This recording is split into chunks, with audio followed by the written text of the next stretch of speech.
We've seen a lot of crazy motivations, outrageous motivations, questionable motivations, and even just plain wrong motivations in superhero media. Or just world saving media. Some guys want to atone for the death and destruction their inventions caused.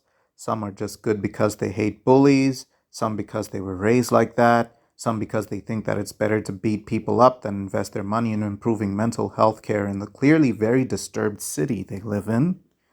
Others just enjoy fighting. We even get the more ridiculous ones, like the guy who just wanted pudding. Then we come to this guy, Denji. This guy has the best motivation in all of fiction. This guy just wants to touch fun bags. That's it. This is Gibson Shamar from Hikati Media bringing you the Chainsaw Man talk. You know how it goes. We'll talk about the characters and then talk about the show itself. So let's get to it, shall we? We have Denji.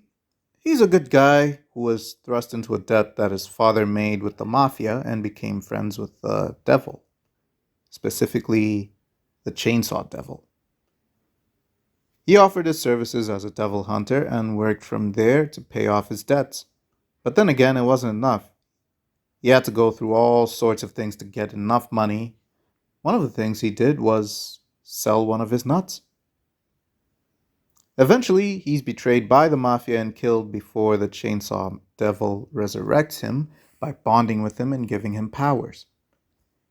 After he gets rid of them, he joins a task force dedicated to eradicating devils, falling for the leader, Makima, a pink-haired hottie who's actually kind of creepy sometimes.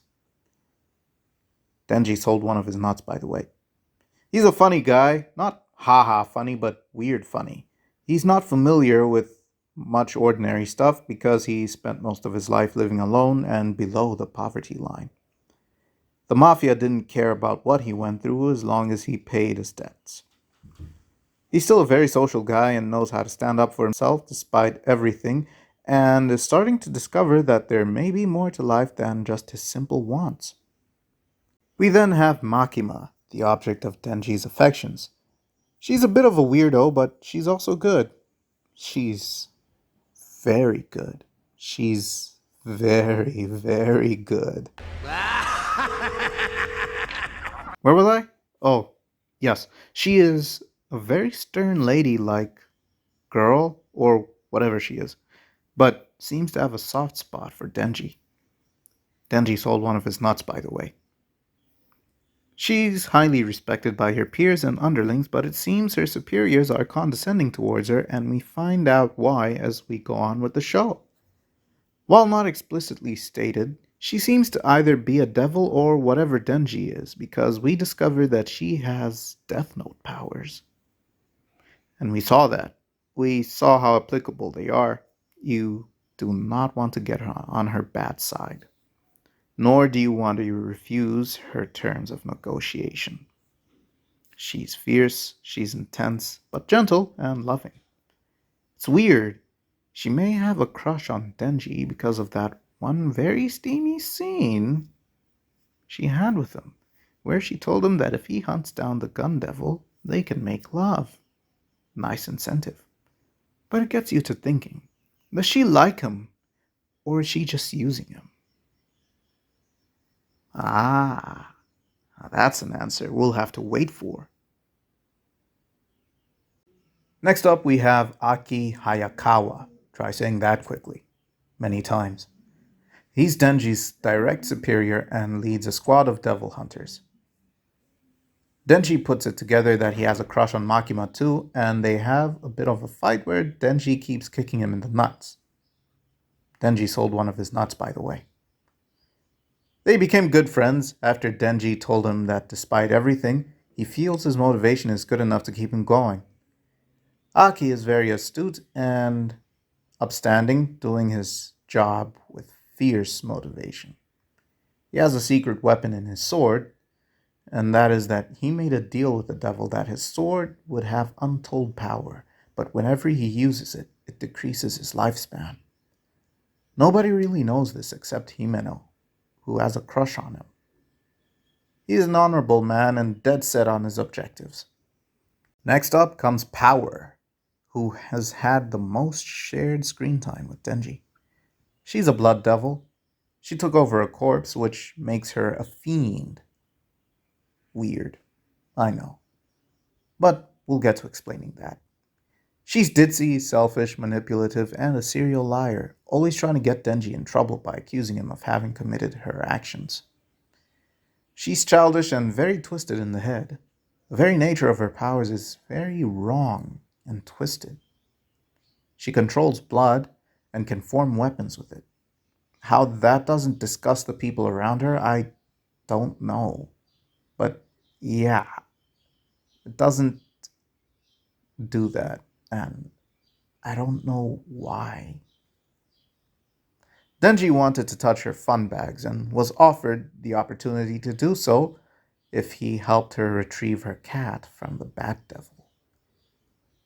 Not properly assessing the dangers of agreeing to such, Denji agreed. Man has balls of steel. He sold one of his nuts, by the way.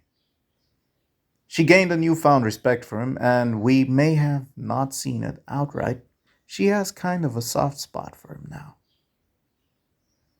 They bond throughout the rest of the show, with her still trying to get him in trouble or killed, or just in an intense fight that he wants to avoid. They then undergo training together as a pair, meant to become an unstoppable duo. She's got a lot of potential for growth. Then we have Himeno, who harbors a crush on Hayakawa despite him being younger than her. She's loyal to the cause and wants to do right by him. She also made a deal with the devil, and that deal gave her great power at the expense of her body. Really, and quite literally. The more she uses her power, the more of her body disappears. She was friendly towards Denji, but would kill him if he stepped out of line, obviously, the same as all the other powerful characters in the show. She's friendly, she's open, but we can't help but feel bad for her as an audience. Her death probably hit the hardest in the show. Denji sold one of his nuts, by the way. Now on to the show.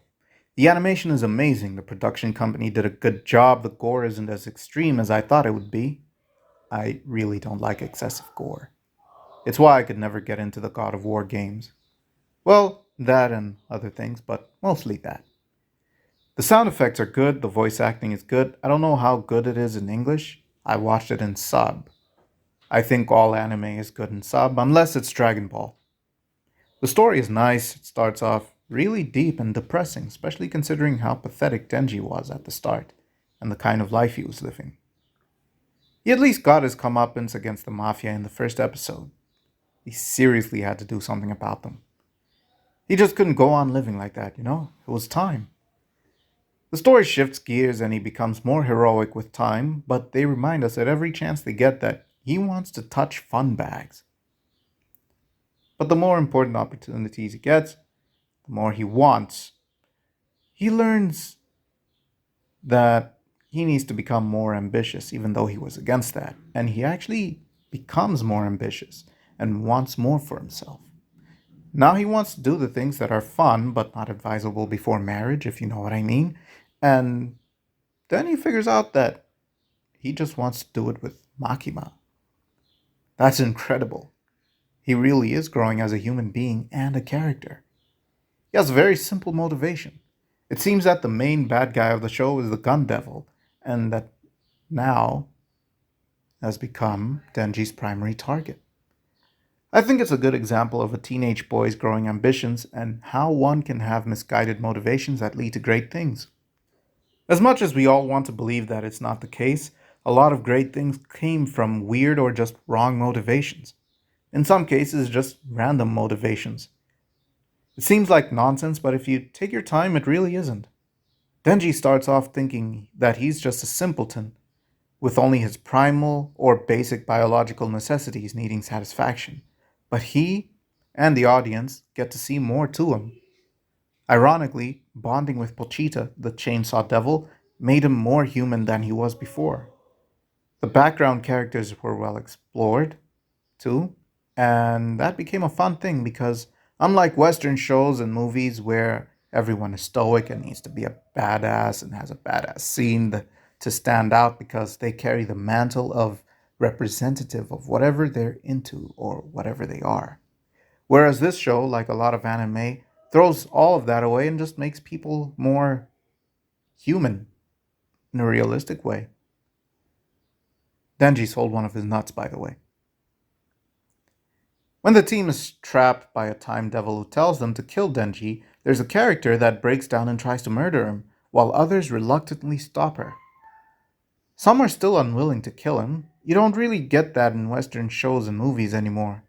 Everybody needs to be 100% justified with what they're doing, whether they're bad guys or not. Every action has to be logical. Every decision should be based on what the audience knows and feels, not what the character in universe would be thinking and feeling. Chainsaw Man, like most of anime, just deals with human traits in all characters. And this show, although short lived, ticks all the boxes in terms of character exploration. Plus, developing a character really well and then killing her off, sacrificing herself for a guy who didn't like her back after she agreed with another guy to help her get with him, only for the bad guy to survive? That's hardcore, man. Sheesh. Anyway, this show deserves all the credit it gets and more.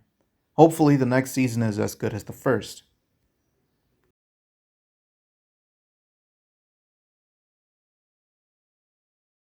Do you think there's a chance Himeno is still alive and is brought back?